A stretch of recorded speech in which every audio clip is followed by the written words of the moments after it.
Method in the madness.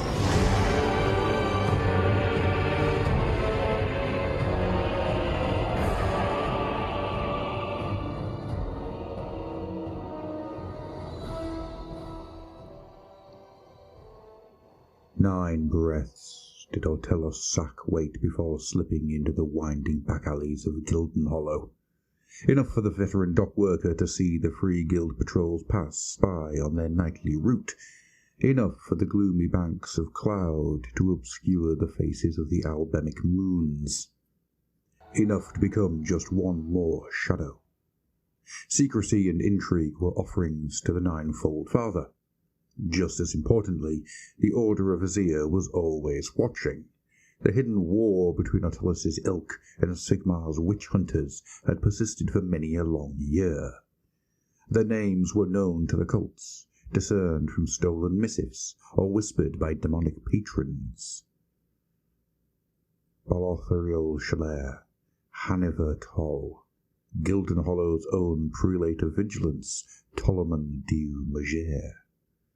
Equally, the eyes of the Order and the accursed Lord Veritans saw further than many magisters expected. More than one cult had been undone by the vengeance of Azir. It was all part of the endless game.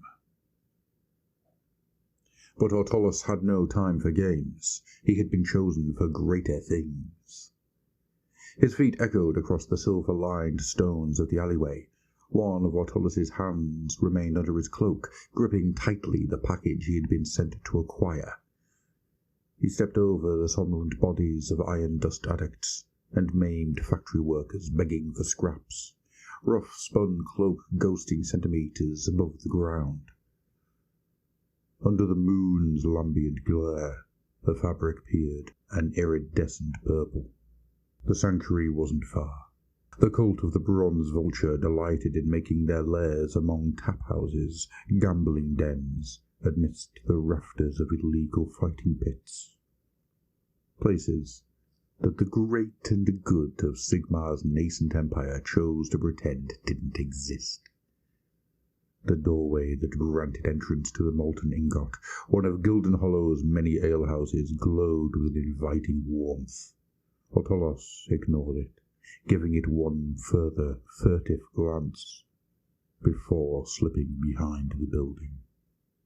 He soon found one brick among many, marked with a subtle carved vulture's skull. Crouching, Ortelos exhaled gently into the sigil. As he did so, the mark pulsed with a vivid blue-pink light, glowing brighter as he did. Ortelos offered a whispered code phrase. 3 times 3 the offerings be. A few moments passed before the wall folded inwards. Beyond the opening, a spiral staircase wound down into the bowels of the Molten Ingot. Pausing only to invoke a brief cantrip, conjuring a golden raptor mask to obscure his features, Ortelos stepped inside. Another cantrip saw an orb of flickering flame ignite before him as the wall closed. As the opening resealed itself with a thud, he stepped into the darkness. The staircase terminated in a long corridor, concealed among Gildenhollow's sewer channels. Every other flagstone was inscribed with arcane symbols. From the ceiling hung shards of stolen metal and avian skulls, each marked with sigils of the Ninefold Father and studded with precious gemstones. A dimly lit chamber was visible at the corridor's end, from which a sonorous chanting echoed. As he neared the chamber, the sound of the unnatural syllables fanned the fires of ambition within Ortelos. He had joined the Bronze Vulture precisely to learn such words of power. With this offering, he would surely move deeper into the cult's circles. A Zangor Guardian emerged from behind a pillar to block Ortelos' passage just before he could step into the central chamber. Its eyes were unblinking, its plumage threaded with topaz and moonstone. The cultist tried not to quail as he held the beast's gaze. Seemingly satisfied, the beast nodded its horned head before stepping aside. Autolos crossed the threshold and into the domed chamber in time to see the last captive die.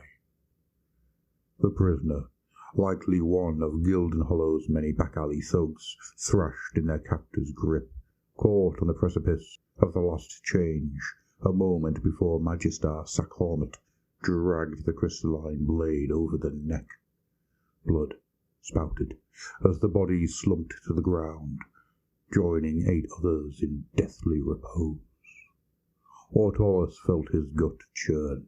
He had witnessed the bloody rituals of the bronze vulture before, but not enough to be desensitized to them. He steadied himself before glancing at the angular crystal set on the plinth at the center of the corpse pile. Within its depths, unknowable colors swirled. It was the vessel through which the cult contacted their infernal patrons, and Autolos soon looked away as he felt his sanity quiver.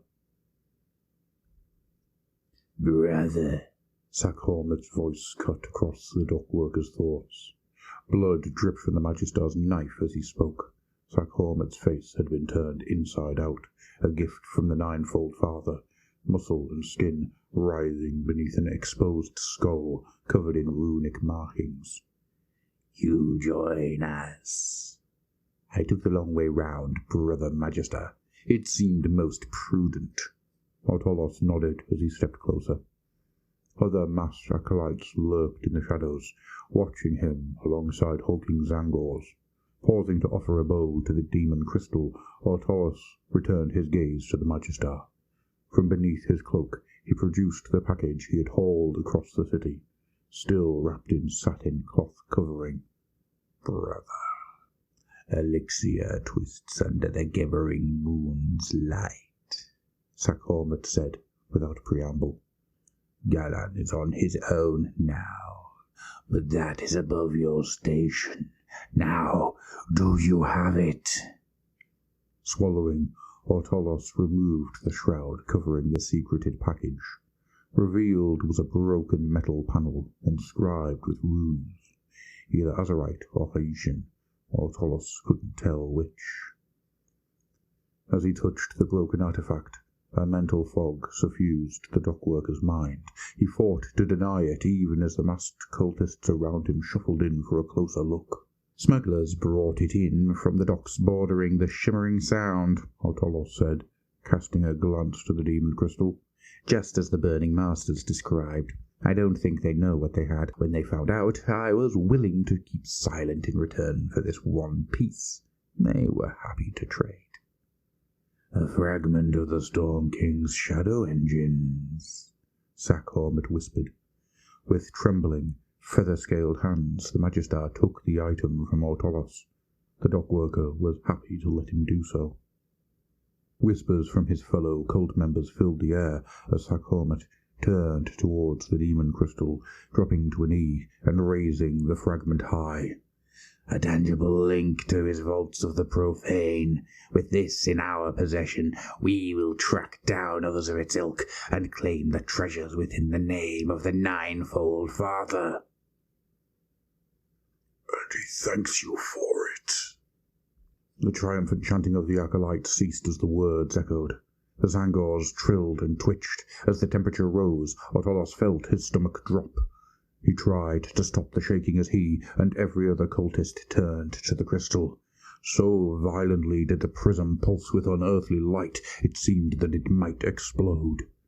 The 9 bodies around the plinth's base convulsed. They writhed and rattled before sitting up as one. The corpses were joined together in perverse geometric shapes, their limbs and heads tilted and held aloft as though puppet strings tugged upon them. As they turned to look at Sakhormat, flickering flames burning within their eyes, their flesh ran like molten steel poured into a mould.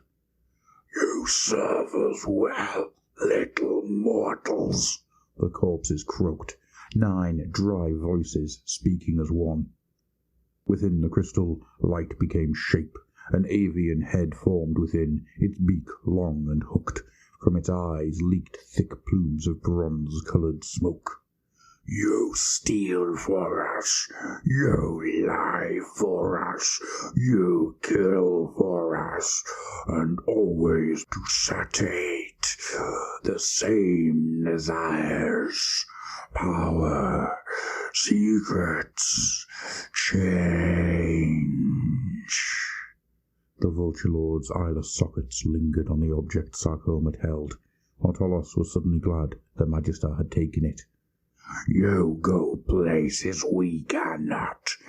You bring us such pretty gifts. A cry went up as the crystal cracked horizontally, the top half tilting backwards like an unlocked chest. From within, two oversized talons reached out. They grasped Sarcoma tight. The Magister wailed, his form twisted unnaturally. He and the object he held were dragged into the shimmering abyss within the crystal. It snapped shut in his wake. The face was gone, but the presence remained. Another secret to lay before my master.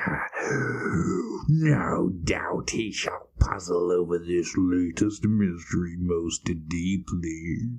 You are not the only beings to chase favor and status, the voice chuckled. But now I tire of your prattling.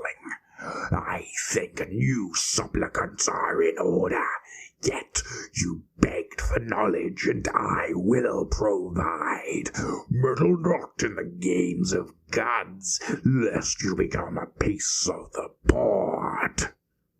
From the far end of the corridor through which he'd entered, Autolos heard the sound of a wall exploding inwards, of pounding feet and echoing cries. The demon's voice echoed through his mind once more. The smugglers were pleased with their lucky escape. A pity they were not struck by a sudden compulsion to turn themselves into the Order. But fear not, light-fingered one. I do not think you will fall this day. Bolts of storm magic exploded into the chamber. Acolytes were punched from their feet or toppled backwards, their heads replaced with sprays of crimson gore. Robed warriors of the God King burst into the chamber, blades drawn, bellowing in centaurian voices. By the order of the Prelate of Vigilance, heretics, consider yourselves judged in the God King's eyes. One of the Stormcasts looked directly at Autolos. The warrior extended an arm before unleashing a burst of power. The dockworker cringed backwards, squeezing his eyes shut, but before the bolt could connect, a shimmering wall of violet force manifested to devour the spell. The Stormcast's gaze was blocked as Azangor lunged forwards and obscured Autolos from view. The dockworker was not about to squander the brief respite. He turned and ran, darting through the swirling melee, ducking beneath arcane missiles. Instinct led him to one of the many hidden exits to the culted chamber. As the sound of battle raged, Autolos slipped into the dripping sewer tunnels. His breathing pounded through his head as he ran. Why me? Why me? Because the vulture must find a new nest, little mortal, whispered the voice from the demon crystal. Sarcoma bored me, but in you I see potential. Now go, find me new souls from with which to pluck the weave of fate. Autolos couldn't help but smile. Opportunity and disaster were but two sides of the same coin, for such was the nature of change. And so, in the shadows of Sigmar's empire, the endless game continued.